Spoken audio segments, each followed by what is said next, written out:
Di sini kami kelompok 6 akan mempresentasikan tentang pradesain pengaplikasian teknologi polimer di bidang konversi biomass ke bio-based chemical product. Next. Untuk anggotanya yaitu Dikta Aprilia Putri, Melati Dwi Pramudita, Nabila Nur Anisya, Viving Aura Aminah, Robiah Al-Adawiyah.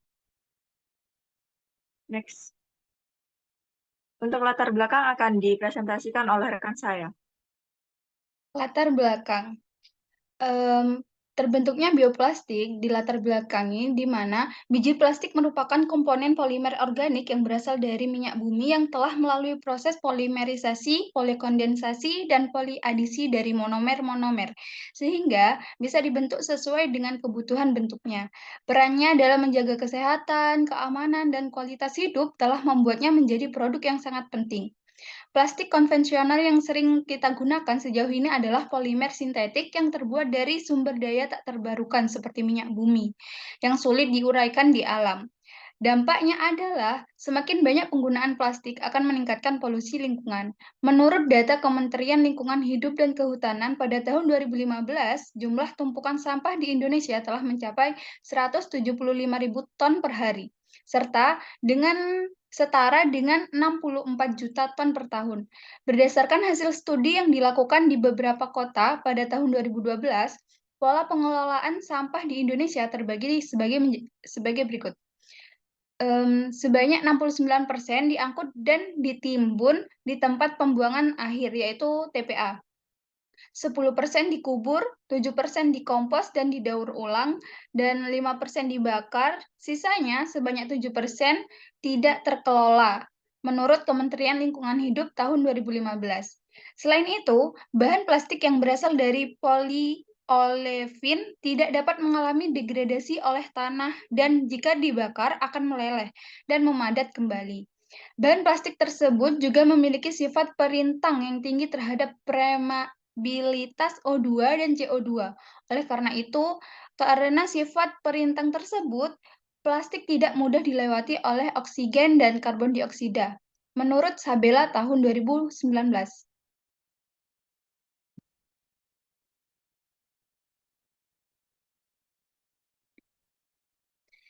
Bioplastik. Berdasarkan hal tersebut, salah satu solusi terbaik untuk mengatasi pencemaran lingkungan akibat sampah plastik adalah dengan membuat plastik biodegradable atau bioplastik.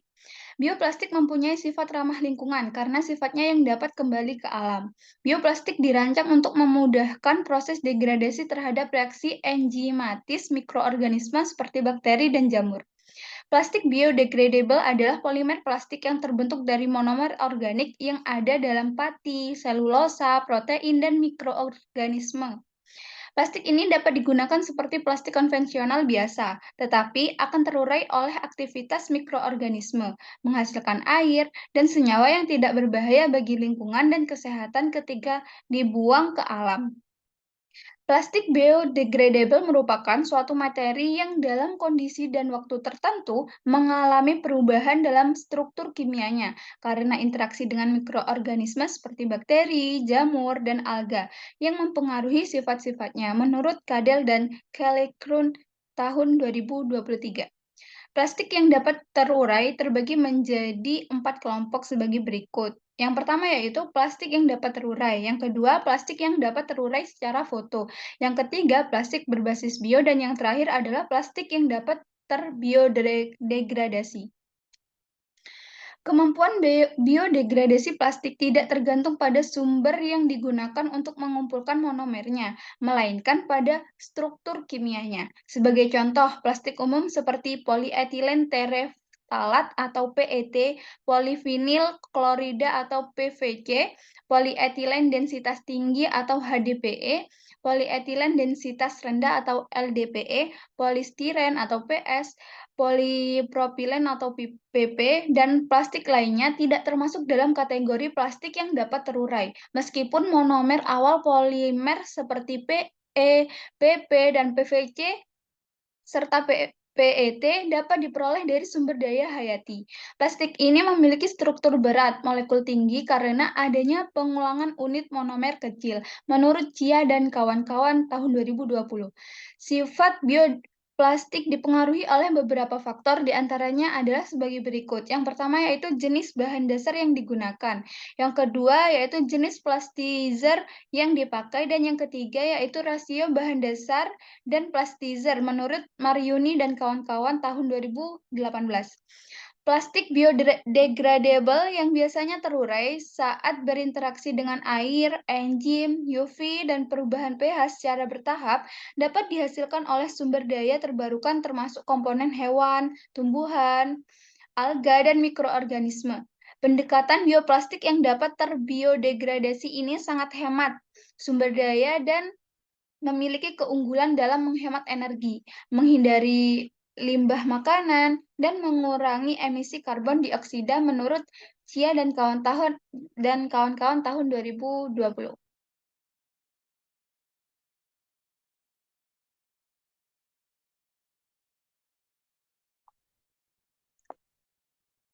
Salah satu bahan biobas yang dapat diutilisasi sebagai materi dasar untuk membuat bioplastik adalah rumput laut.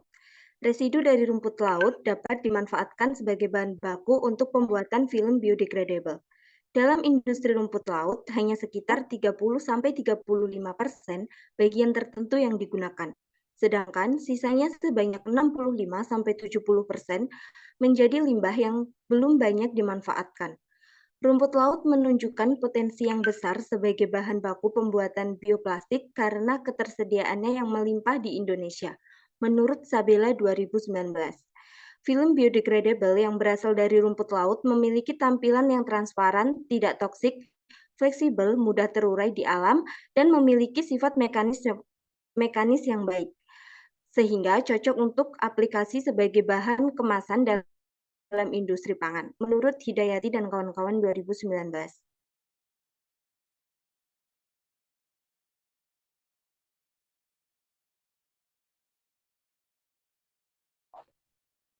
Rumput laut merah.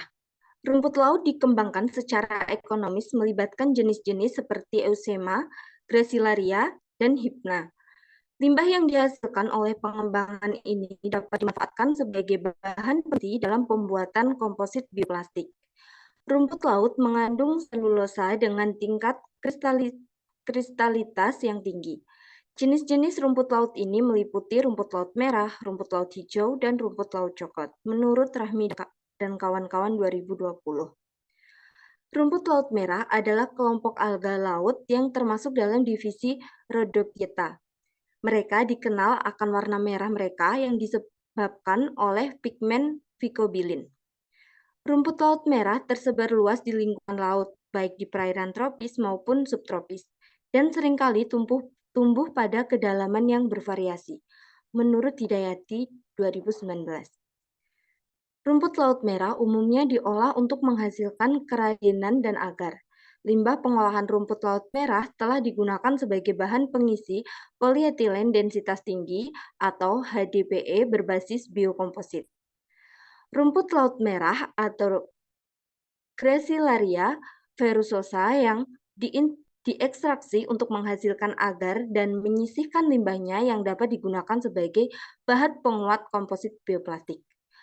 Sebelum digunakan sebagai bahan pengisi pada komposit bioplastik, senyawa anorganik yang pada rumput laut perlu dihilangkan untuk menghilangkan kompatibilitas antara rumput laut hidrofilik dengan PLA atau HDPE yang hidrofobik, menurut Burhari dan kawan-kawan 2023.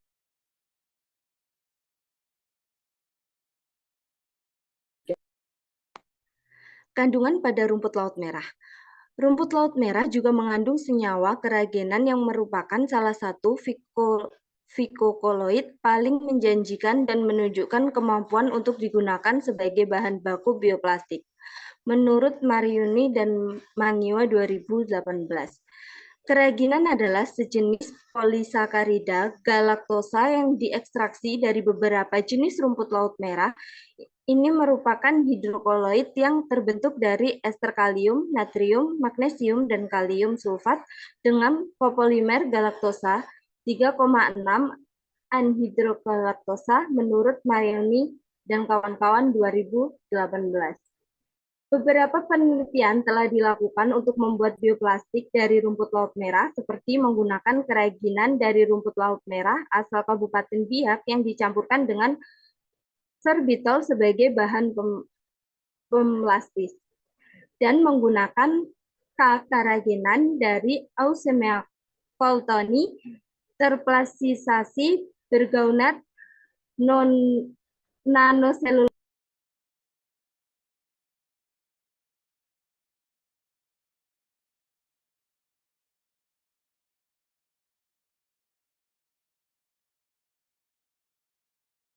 Karakteristik rumput laut merah. Yang pertama, bentuknya bervariasi, silindris, pipih, dan lebarang. Seharusnya ada yang tampak sederhana berupa filamen atau ketebalan dan lebar berbeda-beda. Dan ada yang berupa percabangan kompleks. Yang kedua, warna. Warna merah dihasilkan oleh pigmen merah yang dominan yaitu picoerythrin.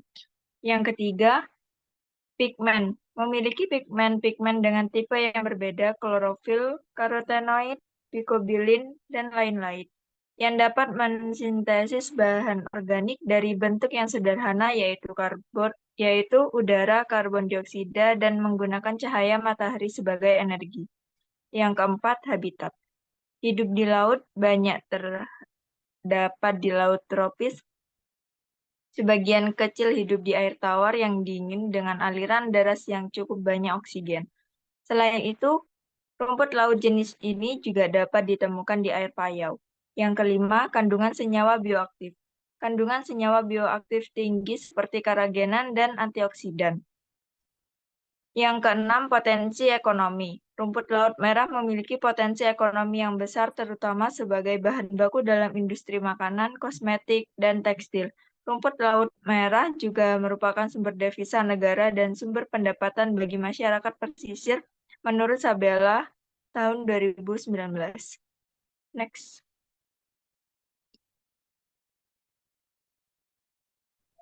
Selanjutnya adalah proses pembuatan bioplastik. Yang pertama yaitu persiapan sampel. Rumput laut merah dibersihkan dari kotoran yang menempel, kemudian ditimbang beratnya. Setelah itu dicuci dan dikeringkan dengan oven sampai kadar airnya menurun. Rumput laut yang telah kering kemudian dipotong-potong untuk mempermudah proses ekstraksi. Proses selanjutnya adalah ekstraksi keragian. Rumput laut yang sudah dipotong kemudian ditimbang sebanyak 20 gram untuk dilarutkan di dalam beaker glass dengan 100 ml KOH 0,6 molar. Hal tersebut bertujuan agar pH larutan mencapai 9. Larutan kemudian dipanaskan selama 2 jam dalam suhu 90 derajat Celcius. Larutan disaring dalam keadaan panas dan ditambah KCl 0,5 molar sebanyak 50 ml. Lalu dipanaskan kembali selama 15 menit pada suhu 60 derajat Celcius. Sambil diaduk agar terbentuk endapan keragian. Larutan kemudian diletakkan dengan aquabase kecil dihaluskan dan disaring untuk memperoleh tepung keragian yang akan digunakan sebagai bahan pembuatan bioplastik.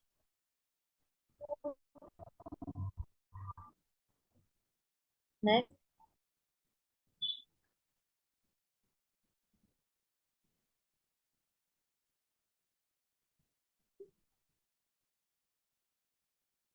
Proses selanjutnya adalah pembuatan bioplastik. Tepung keragian 0,8, 1, 1,2, dan 2 gram. Kemudian dimasukkan ke dalam gelas ukur dan ditambah aquabase sampai volumenya 100 ml. Larutan kemudian dipanaskan dan diaduk dengan suhu 60 derajat Celcius. Ditambahkan 0,5% larutan sorbitol dan dipanaskan kemudian diaduk dengan suhu 80 derajat Celcius selama 5 menit. Larutan didinginkan setelah dipanaskan selama 5 menit dan dihilangkan gelembung udara serta pengotor yang ada di dalam larutan. Larutan yang sudah bersih kemudian dituang ke dalam cetakan plat kaca dan dikeringkan menggunakan oven dengan suhu 50 derajat Celcius selama 2 jam sampai diperoleh lapisan tipis. Lapisan tipis tersebut kemudian didinginkan sampai mencapai suhu ruang. Lapisan yang sudah dingin dipisahkan dari plat kaca dan diproses dalam plastik silika gel.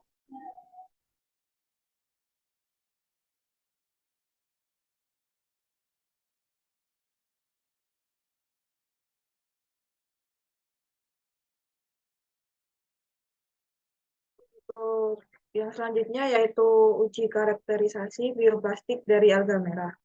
Di sini kita mengambil dua tes, yaitu tes fisika dan tes mekanik. Untuk tes fisika sendiri terdiri dari analisis morfologi menggunakan SEM, yang kedua yaitu ketebalan, thickness, terus yang terakhir itu tes keregangan. Kemudian untuk tes mekaniknya sendiri terdiri dari kuat tarik, tensile strength, yang kedua yaitu uji transmisi uap air, WTT, dan yang ketiga yaitu perpanjangan, elongation. Next.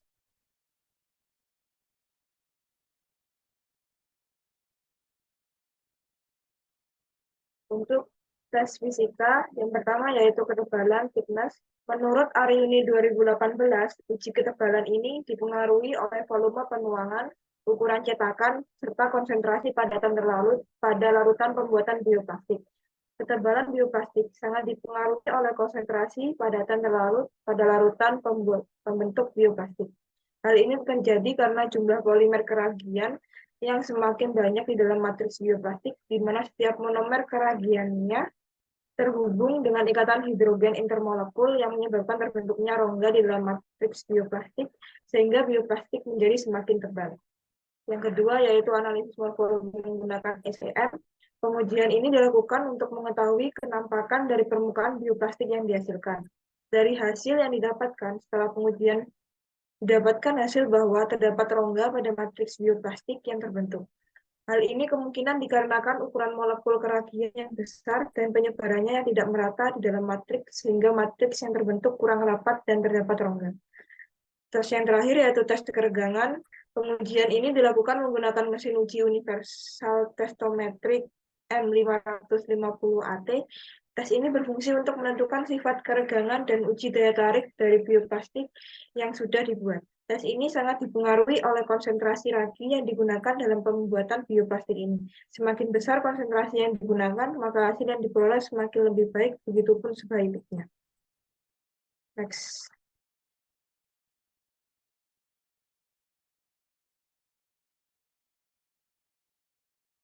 Yang selanjutnya yaitu tes mekanik. Yang pertama yaitu kuat tarik tensile strength. Menurut Aryuni 2018, kuat tarik merupakan salah satu sifat mekanik bioplastik yang sangat penting. Karena bioplastik yang memiliki nilai kuat tarik tertinggi yang dapat melindungi produk yang dikemasnya dari gangguan mekanis. Hasil uji kuat tarik bioplastik menunjukkan bahwa kenaikan konsentrasi keragian menyebabkan nilai kuat tarik dari bioplastik yang dihasilkan semakin besar, sehingga dapat dikatakan bahwa kenaikan konsentrasi keragian berbanding lurus dengan nilai dengan kenaikan tarik bioplastik yang dihasilkan. Yang kedua yaitu uji transmisi uap air WVT. Menurut Zulfariani, DKK 2014, nilai permeabilitas suatu bioplastik penting untuk diketahui, karena nilai ini dapat digunakan untuk memprediksi umur simpan produk yang dikemas di dalamnya. Hasil yang didapatkan dalam pengaruh peningkatan jumlah padatan pada polimer akan mengurangi ruang antar sel gel yang terbentuk, menyebabkan matriks bioplastik menjadi lebih padat dan menurunkan nilai laju transmisi uap air. Ketebalan juga mempengaruhi nilai laju transmisi uap air dari bioplastik yang dihasilkan. Semakin tebal dan padat matriks bioplastik yang terbentuk dapat menurunkan laju transmisi uap air karena sulitnya penetrasi uap air. Yang terakhir yaitu perpanjangan atau elongation. Sifat ini sangat penting untuk mengindikasikan kemampuan bioplastik dalam menahan beban sebelum bioplastik itu putus. Bioplastik dengan nilai perpanjangan terkecil dari hasil penelitian ini adalah bioplastik dengan konsentrasi keraginan 2% yang dapat dikategorikan sebagai bioplastik di karakteristik sifat mekanik terbaik. Dalam hal ini perpanjangan, karena semakin kuat bioplastik yang terbentuk, maka semakin sulit bagi bioplastik untuk memanjang sehingga akan memperkecil nilai persentase perpanjangannya.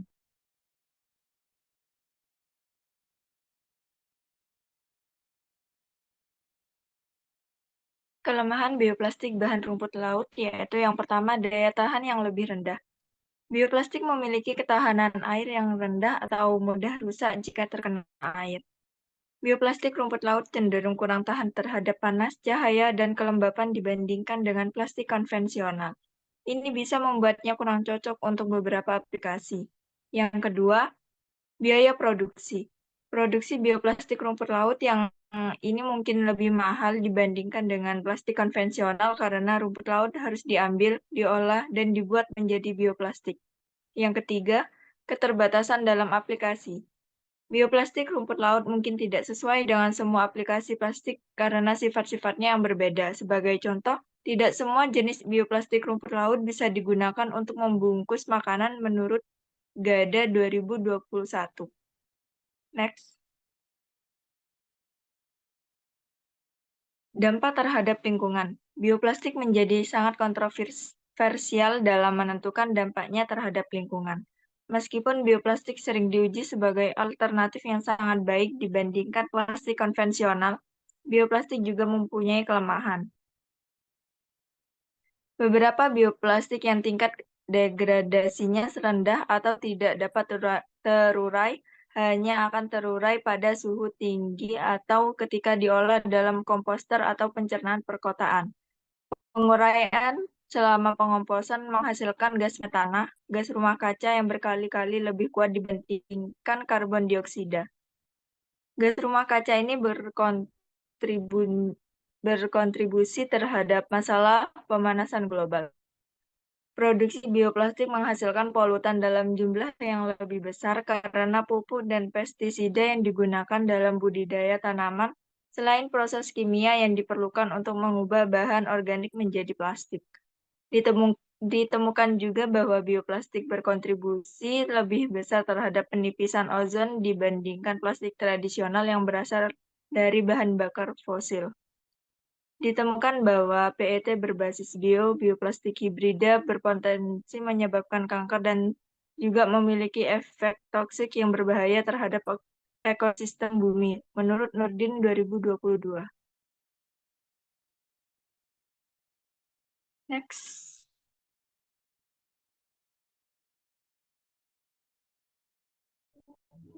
Jadi, kesimpulannya adalah pembuatan bioplastik menggunakan rumput laut merah menawarkan alternatif yang menjanjikan untuk mengurangi dampak lingkungan dari plastik konvensional.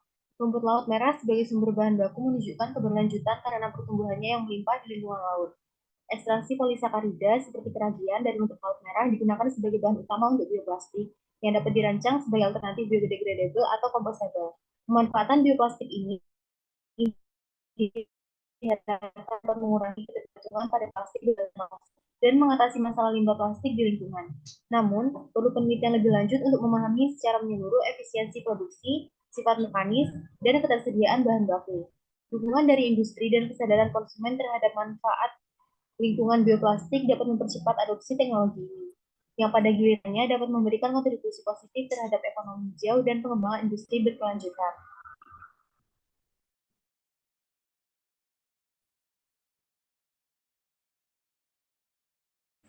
Sekian presentasi dari kelompok 6, saya akhiri. Wassalamualaikum warahmatullahi wabarakatuh.